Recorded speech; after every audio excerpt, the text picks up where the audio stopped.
কাল বিকেলে ফর্ম প্রকাশিত হবে। সেই ফর্ম অন্নপূর্ণা যোজনার জন্য ফিল আপ করতে হবে। যত তাড়াতাড়ি এনরোলমেন্ট হবে তত তাড়াতাড়ি সুবিধা পাবেন। এক্ষেত্রে লক্ষ্মীর ভাণ্ডার চলবে। বিধায়করা ফর্ম ফিল আপ করাবেন, ভারতীয়রাই এই সুযোগ পাবেন। প্রশাসনিক বৈঠকের পর বললেন মুখ্যমন্ত্রী। আগামীকাল বিকেলে নবান্ন থেকে আমি এবং সংশ্লিষ্ট দপ্তরের মাননীয় মন্ত্রী, সিএস, এফএস এবং অন্য আধিকারিকদের উপস্থিতিতে অগ্নিমিত্রা পাল এবং আমি একটি ফর্ম পাবলিশ করব, যেই ফর্ম অন্নপূর্ণা যোজনায় ফিল আপ করতে হবে। এবং আমরা কালকেই বিস্তারিত বলবো, কারণ এনরোলমেন্ট যখন যত তাড়াতাড়ি করবেন তত বেনিফিট আমরা দিতে পারবো। আমাদের অন্নপূর্ণা যোজনার প্রক্রিয়াটা শুরু হয়ে যাবে কাল থেকে। যেমন যেমন ফর্ম ফিল আপ হবে তেমন তেমন ৩,০০০ টাকা ট্রান্সফারও শুরু হয়ে যাবে। আর যতক্ষণ না ৩,০০০ টাকা ট্রান্সফার হচ্ছে, স্বাস্থ্যসাথী যেমন কন্টিনিউ রাখা হয়েছে, আয়ুষ্মান ভারত কনভার্ট না হওয়া পর্যন্ত এখানে আপনার লক্ষ্মী ভাণ্ডারকেও কন্টিনিউ করা হবে। ফর্মের কপিও আপনারা কালকে পাবেন। অফলাইন অনলাইন অবশ্যই থাকবে।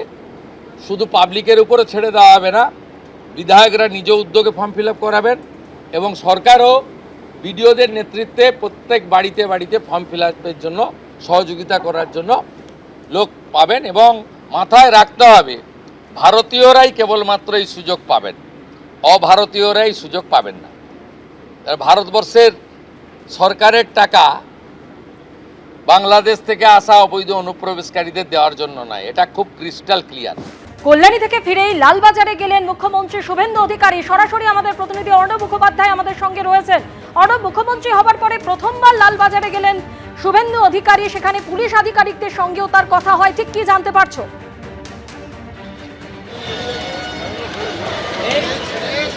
দেখো, এই একটু আগেই শুভেন্দু অধিকারী মুখ্যমন্ত্রী তিনি এখান থেকে বেরোলেন এবং তিনি লালবাজারে এসেছিলেন। যেমনটা জানা যাচ্ছে যে কলকাতার পুলিশ কমিশনার, তার সঙ্গে তিনি দেখা করতে এসেছিলেন।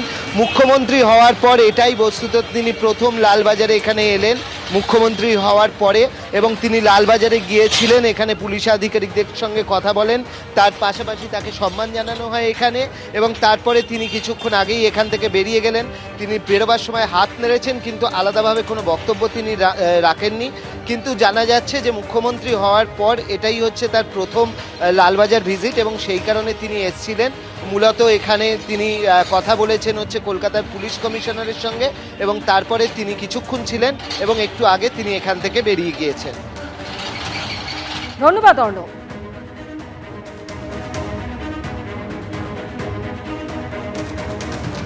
মুখ্যমন্ত্রী হবার পর প্রথমবার লালবাজারে গেলেন শুভেন্দু অধিকারী, সেখানে পুলিশ কমিশনারের সঙ্গে তিনি কথাও বলেন।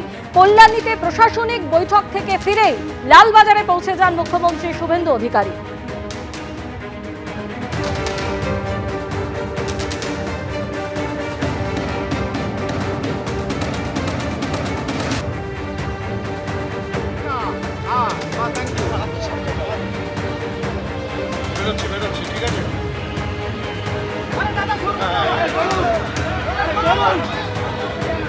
এবিপি আনন্দ, এগিয়ে থাকে, এগিয়ে রাখে।